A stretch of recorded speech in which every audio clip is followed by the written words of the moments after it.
O que está acontecendo com a Céline Dion?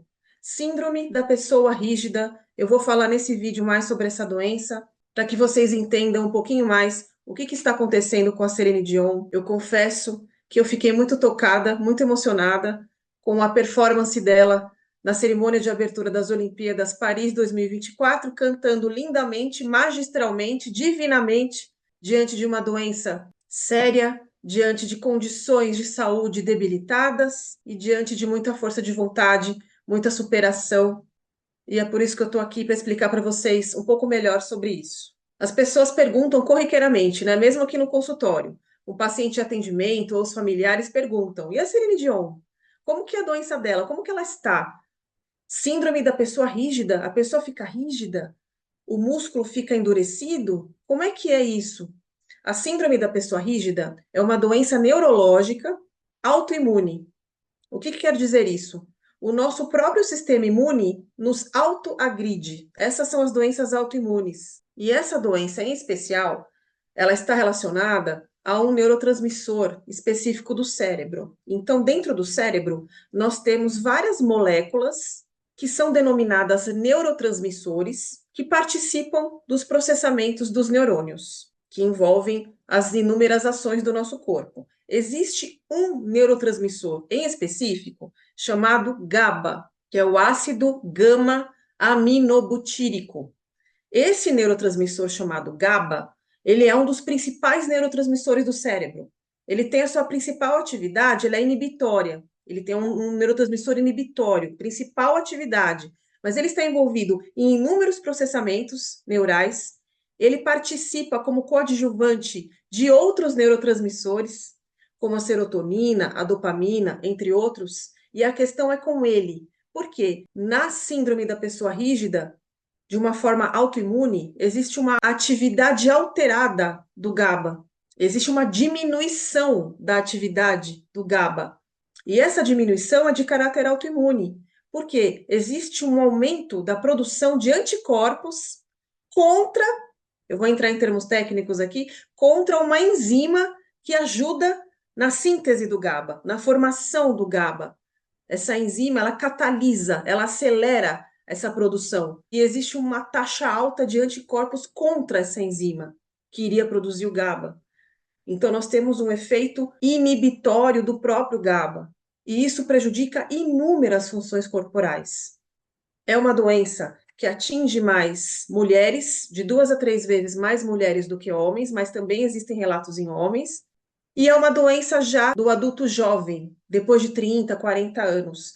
Pode acontecer do diagnóstico ser um pouco mais tardio, das mulheres com 50, 60 anos, porque o diagnóstico demora muito para ser feito, porque não é um diagnóstico fácil. Os sinais são similares a outras doenças. Existem outras hipóteses até se chegar na síndrome da pessoa rígida, mas principalmente mulheres nas suas faixas dos 30 a 40 anos. Existe caso em crianças também, mas numa menor porcentagem. Então, eu vou entrar em detalhes agora em relação à fisiopatologia, como é que ocorre essa doença. Eu quero falar um pouquinho do ponto de vista muscular. Existe um fenômeno neurofisiológico chamado inibição recíproca. Os meus alunos conhecem bem isso. Como é que funciona? Quando existe uma contração muscular, então eu vou dar um exemplo, uma contração muscular do músculo bíceps, nós temos, de uma forma coadjuvante, uma sinalização para o músculo antagonista relaxar. Isso se chama inibição recíproca. Isso facilita e modula melhor os nossos movimentos. Então, ao ocorrer uma contração muscular, o músculo antagonista ele é relaxado de uma forma fisiológica por um interneurônio, um neurônio pequenininho ali durante esses processamentos, só que esse interneurônio ele é GABAérgico. Ele é um interneurônio que medeia a função do GABA, como eu falei para vocês. Como essa atividade do GABA está diminuída na síndrome da pessoa rígida, nós não temos essa inibição mais. Nós não temos essa inativação do antagonista. Então, o que acontece? Ao ocorrer uma contração do agonista, ocorre uma contração alterada do antagonista também. Então, nós temos uma contração do agonista e do antagonista. Isso é chamado de co-contração. E o que que acontece? Contrai agonista, contrai antagonista e dá a chamada rigidez muscular. Então, existe essa rigidez muscular por essa questão do GABA que eu falei para vocês, e a contração muscular ficou prejudicada. Ela fica alterada, ela fica acometida. Então, ocorre essa rigidez muscular.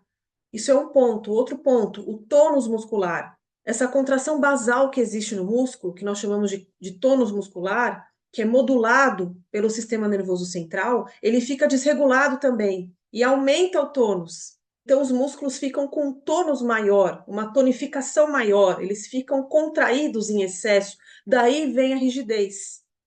E os principais grupos musculares, nesses casos, são músculos proximais, que nós chamamos, e axiais. São os músculos principalmente que controlam a postura. Então, os músculos que ficam atrás da coluna, que nós chamamos de paravertebrais, os músculos abdominais, são os principais grupos que aparecem, começam a aparecer os primeiros sinais, os primeiros sintomas. Então, essa rigidez muscular vem disso, dessa inadequação inibitória da inibição recíproca. O que é importante falar? Essa doença é progressiva, ela não tem cura e os músculos começam a ser sofridos devido a essa questão do neurotransmissor GABA. E vale dizer que existe um amplo espectro de pessoas com a síndrome da pessoa rígida. O amplo espectro não são casos engessados iguais para todo mundo, não. Cada um manifesta a doença de uma determinada forma. Então, nós temos domínios diferentes. Tem quem apresente mais na sua musculatura proximal, tem quem apresente mais nos músculos distais dos membros, nas mãos, nos pés. Tem quem apresente comorbidades neurológicas em conjunto, alterações do cerebelo, ataxia cerebelar, alterações do tronco encefálico, que é outra região do sistema nervoso central. Então, existem formas diferenciadas da síndrome da pessoa rígida. Essa que acomete o cerebelo e outras estruturas, por exemplo, é chamada de síndrome da pessoa rígida plus. É o que acomete várias estruturas. Então, isso é muito variável.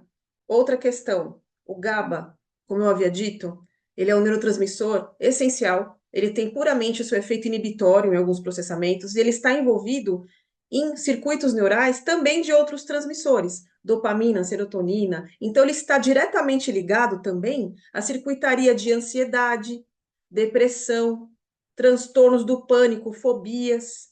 Então, essa desregulação do neurotransmissor pelo caráter autoimune faz com que essas doenças se manifestem em maior instância, faz com que outras doenças de cunho psiquiátrico apareçam. Então, é comum as pessoas com essa doença terem fobias, terem um nível maior de ansiedade, poderem ter depressão, porque como, inclusive, a característica muscular, ela pode, de repente, ficar alterada, você pode, de repente, ter uma rigidez muscular, de repente, paralisar o movimento, as pessoas ficam com medo de atravessar a rua durante o sinal verde, fica com medo de ir ao mercado e na farmácia, de passar mal. Então, é um ciclo vicioso, onde existe um medo, o músculo não está legal, os movimentos não estão bons, tem ansiedade decorrente disso e aumenta o medo. Então, um ciclo vicioso, por isso que o tratamento ele é tão complexo, multifacetado, que envolve vários profissionais de saúde. Devido a essa questão muscular que eu falei para vocês, da rigidez, a pessoa tem, então, a musculatura mais tonificada, e aí entram distúrbios posturais. Exemplo, a hiperlordose, a pessoa tem uma lordose na coluna vertebral maior, os músculos não estão funcionando adequadamente, existem alguns reflexos musculares, posturais, que nos evitam de cair, que controlam a nossa postura. Por exemplo, nesses casos, os reflexos ficam ruins. A pessoa não tem o reflexo de proteção, a pessoa não tem ajustes posturais necessários para caminhar adequadamente. Então, existem quedas, a pessoa começa a cair de uma forma descontrolada, não controla a queda, porque de repente o ajuste postural necessário não aparece, devido a toda essa questão metabólica, fisiológica, muscular que está alterada. Você está andando, vai fazer o giro, vai se virar, os movimentos do dia a dia, todos ficam mais complicados. Aproveito para lembrar que 25 a 35% das nossas sinapses cerebrais são GABAérgicas, dependem do GABA.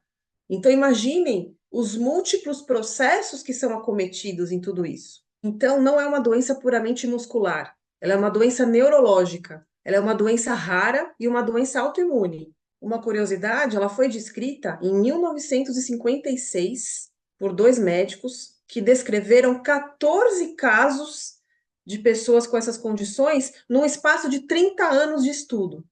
E foi se dado o nome Síndrome da Pessoa Rígida. Mas vejam, como a questão não é muscular, ela é desse neurotransmissor GABA, essa questão inibitória, tantos processamentos são acometidos, então nós temos efeitos musculares, efeitos psiquiátricos, alterações cognitivas, existem alterações de memória, atenção, concentração, porque esses processamentos são cerebrais e estão envolvidos em todas essas circuitarias. E por isso que quando nós falamos em tratamento, é um tratamento multifacetado, é um tratamento interdisciplinar. Antes de falar de tratamento, eu quero comentar que é uma doença que não tem cura, mas tem tratamento. E o tratamento é para quê? É para melhorar a qualidade de vida do paciente, garantir que o paciente tenha mais anos de qualidade na vida dele, que possa retornar, se possível, às suas atividades, atingir os seus objetivos de vida. Então, em relação ao tratamento, nós temos o tratamento farmacológico e não farmacológico, que são as medicações ou tratamentos que não envolvem as medicações. Em relação às medicações, que não sou eu que vou falar, eu não sou médica neurologista, isso é com os médicos neurologistas, mas eles estão em medicações que envolvem nos seus princípios ativos essa questão do neurotransmissor GABA. Existem medicações, por exemplo, benzodiazepínicos, que nós chamamos, que atuam metabolicamente falando, aumentando a atividade do GABA. Então, existem algumas opções.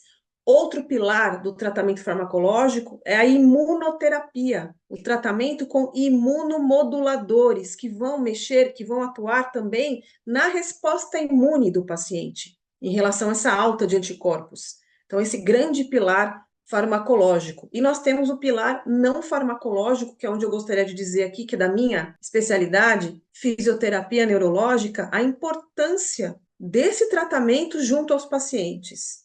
Por quê? Nós estamos falando de rigidez muscular, aumento de tônus, deformidades ósseas, contraturas, falta de função, alterações cognitivas, alterações emocionais. Tudo isso se interrelaciona e tudo isso leva a um sério declínio da capacidade funcional do paciente. Por isso que é tão importante. Agora, vale dizer, assim como é necessário um bom médico neurologista para realizar esse ajuste medicamentoso que é tão difícil, precisamos de profissionais qualificados para isso. Por quê? Nós temos todas as características singulares metabólicas musculares. Então, as condutas da fisioterapia, elas precisam ser bem manejadas e bem dosadas. Ah, então é melhor não fazer fisioterapia porque o músculo está muito rígido? A fisiologia não permite a contração, então é contraindicado? Não. A fisioterapia para as pessoas com síndrome da pessoa rígida é crucial, vital e faz toda a diferença no futuro. Faz toda a diferença para um prognóstico melhor, para um prognóstico mais harmônico, mais feliz desses pacientes, onde todo o nosso arsenal de métodos e técnicas dentro da fisioterapia neurofuncional fazem diferença. Temos muitas opções dentro da fisioterapia neurofuncional e que ajudaria tanto esses pacientes na melhora da qualidade de vida, além de outros profissionais também, fonoaudiólogos, psicólogos, terapeutas ocupacionais e outros. Tenho certeza que vocês agora estão entendendo mais o que está acontecendo com a Celine Dion, como é essa doença que ela está manifestando, qual é o perfil dessa doença que ela está manifestando, quais são os principais sinais e sintomas, o diagnóstico é demorado, o tratamento é multifacetado, é um tratamento que existem nuances nas suas dosagens quando falamos em reabilitação, por isso que é tão importante profissional muito qualificado para esses casos. E eu vou fazer o desabafo final, que é maravilhoso, é lindo e é emocionante vê-la nos palcos novamente e vê-la cantando novamente para nós, com essa voz angelical que a Celine Dion tem. Até a próxima.